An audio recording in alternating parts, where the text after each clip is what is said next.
Bueno, pasamos a ver el tema fundamento de polos y ceros. ¿Por qué esta palabra es tan importante y se usa tanto en sistemas de control? Al comienzo de las clases, ustedes vieron mucho paso con transformada de Laplace para pasar del tiempo, una expresión matemática del tiempo, pasarla a la frecuencia y también con la antitransformada volver a expresarla en el tiempo, ¿sí? Entonces, ¿qué se hace en teoría de control clásicamente? Se modela en el dominio de Laplace porque es muy simple algebraicamente, como lo pudieron ver ustedes. Las operaciones típicas de sistemas se hacen mucho más sencillas porque son operaciones algebraicas en el dominio S. Pero, por supuesto, que el desempeño real de un sistema, por ejemplo un motor o un circuito, lo vamos a ver siempre se da físicamente en el tiempo. O sea, el dominio de S o el plano complejo termina siendo una abstracción matemática, pero la realidad, o sea, si nosotros medimos, vemos la señal de un sensor o generamos una señal, por supuesto que se hace en el dominio del tiempo. Si generamos una referencia, fíjense, de todos los ejemplos prácticos que estamos hablando, los diseños del control van a ser siempre en el dominio del tiempo, que es en el que nos movemos nosotros. Pero hay un plano complejo, eh, complejo porque se llama plano complejo, además que es difícil, por supuesto, pero en ese plano complejo es una abstracción matemática que nos permite hacer más fácil ciertos análisis, ¿sí? Y imagínense antes, sin tanta potencia de cálculo, cuán importante era poder hacer una analítica sencilla, operaciones matemáticas sencillas, sin tener que correr un montón de algoritmos computacionales. Entonces era muy importante trabajar en este dominio ese. ¿Cuál es el objetivo que nos vamos a plantear? Bueno, ¿qué queremos saber? Predecir la respuesta del sistema. ¿Cuál respuesta? Hablamos que había una respuesta transitoria y una permanente, ¿sí? Lo que pasa es que no queremos calcular tan exhaustivamente la inversa de Laplace para estar viendo cuál es la respuesta. Entonces, la pregunta es, ¿podemos, mirando la forma en S de un sistema, mirando la función de transferencia en S de un sistema, podemos estimar cómo va a ser la respuesta temporal sin tener que ir y venir y calcular la respuesta en el tiempo, graficarla? ¿Podemos darnos una idea de cómo va a ser ese sistema? Bueno, sí se puede. ¿Y cómo se hace? Analizando los polos y los ceros del sistema, porque nos va a permitir ver patrones. Esto es muy importante. Patrones de comportamiento. Quiere decir que va a ser intuitivo para nosotros, con un poco de experiencia y de trabajo en la materia, se vuelve un poco intuitivo ver cómo va a responder el sistema, ¿sí? Lo cual es muy importante. Bien, seguimos. Entonces, si hablamos de la respuesta del sistema, que antes hemos estado hablando de la respuesta temporal, ahora la queremos analizar o caracterizar en función de polos y de ceros, ¿sí? Empezamos con una definición básica, digamos. Vamos al comienzo y decimos C de S, que es la salida, es igual a la G de S por la R de S, que es la entrada, y la función de transferencia del sistema G de S, ¿verdad? Entonces la respuesta total en el dominio del tiempo va a ser una respuesta forzada y una respuesta natural también en el dominio del tiempo. Vamos a ir viendo por parte. ¿Qué son los polos del sistema?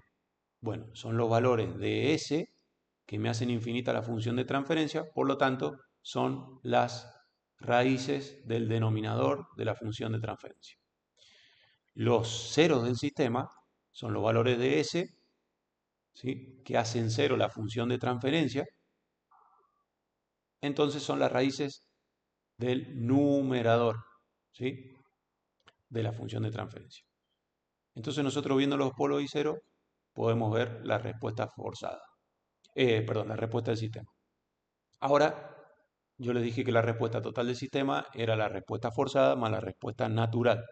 Entonces, ¿cuál es la respuesta forzada, la CDF que tenemos acá?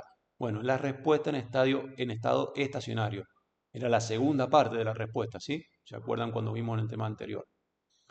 En inglés se le denomina particular solution y esta está generada por los polos de la entrada RDS, ¿sí? Porque es la respuesta forzada, es la que mantiene el sistema cuando tiene una entrada aplicada, por eso se llama forzada. La respuesta natural del sistema, ¿sí? En inglés homogeneous solution, está generada por los polos del sistema también, ¿sí? Y su ubicación determina la forma de onda. La ubicación de los polos determina la forma de la onda de esta respuesta natural, que era la primera parte de la transitoria que vimos en los ejemplos de más arriba. Y después los ceros y los polos en conjunto definen las amplitudes de ambas respuestas, ¿sí? También se les llama residuos. Esas amplitudes ahora las vamos a ver en un ejemplo. O sea que acá los polos me dan la forma, pero los polos y los ceros me dan las amplitudes, ¿sí? Entonces la forma puede ser oscilatoria, pero no sé cuánto tiene de overshooting o de sobrepaso, ¿sí? ¿Se acuerdan en el tema anterior? Bueno, forma y amplitudes. Entonces vamos a un ejemplo numérico donde podemos unir todos estos conceptos y verlos paso a paso. Supongamos que tengo un sistema GDS que tiene esta forma, S más 2 y S más 5. Ya está puesto en un sistema que ya lo tenemos identificado de alguna manera matemática o por identificación de sistema, por algún método de identificación, llegamos a esta función de transferencia, ¿sí? En S. Y vamos a ver cómo es la respuesta al escalón. Dijimos que el escalón unitario en el tiempo, si lo llevamos a S, iba a ser 1 sobre S. ¿Ok? Entonces vamos a ver la salida, la forma de la salida C de S. Si dibujamos en el plano complejo, los ceros de esta función, recuerdan el que hace 0, los valores de S que hacen 0 el denominador, es menos 2. ¿Sí? Ese es un 0. Y los valores de S que hacen 0 el denominador son los polos. Entonces los polos se grafican con una cruz y los ceros con un círculo. Entonces tenemos un polo en menos 5 y un 0 en menos 2. Bien, cuando hacemos la ecuación de la respuesta C de S, que está acá, es R de S por G de S. Por lo tanto, esta es la expresión matemática de la C de S. ¿Sí?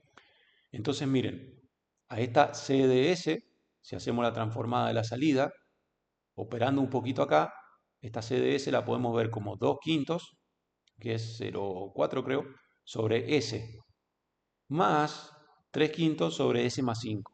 ¿Sí? Entonces, si hacemos la antitransformada para ver la respuesta en el tiempo, vamos a ver que esta parte nos da una constante, la antitransformada de 1 sobre S ya nos da 1, ya nos da la constante 2 quintos. Y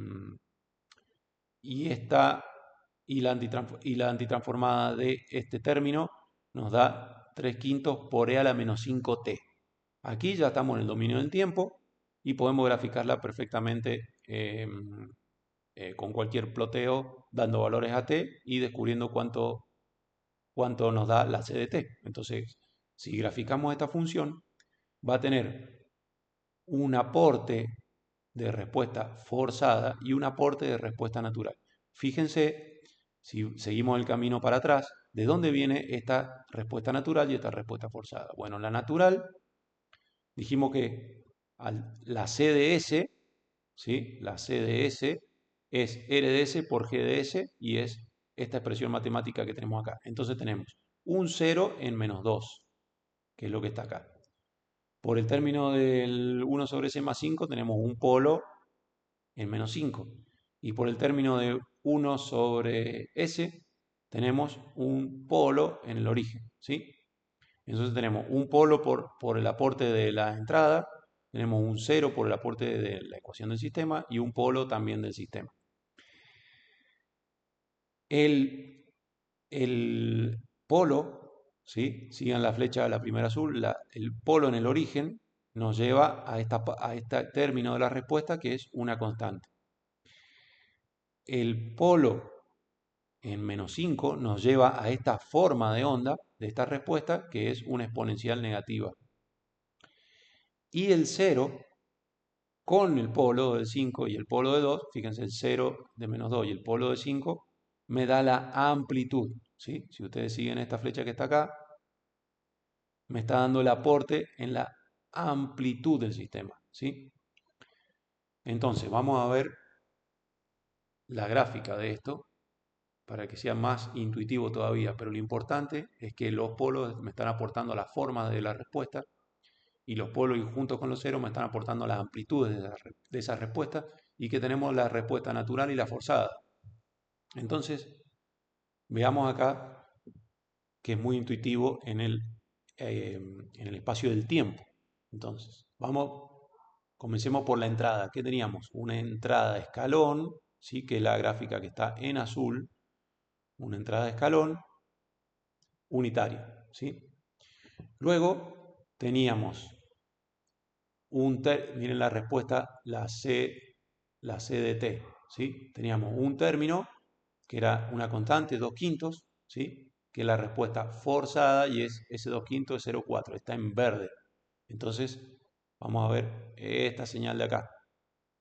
Y el otro término, si graficamos por separado, el 3/5 es 0,6 por e a la menos 5 por t, ¿sí? Que es la respuesta, la natural. Fíjense cómo está natural en la naranja, comienza con un valor y después se extingue a medida que avance el tiempo, porque esta respuesta no está forzada, ¿sí? Esta sería el equivalente al sistema si le doy una entrada de impulso y solamente un impulso, y no sostengo la entrada, no le sigo dando referencia de nada, queda en cero. Entonces el sistema va a bajar como esta que está en naranja acá. Y ahora, si sumo la verde con la naranja, me va a dar la roja, que es la respuesta total, ¿sí? La total del sistema.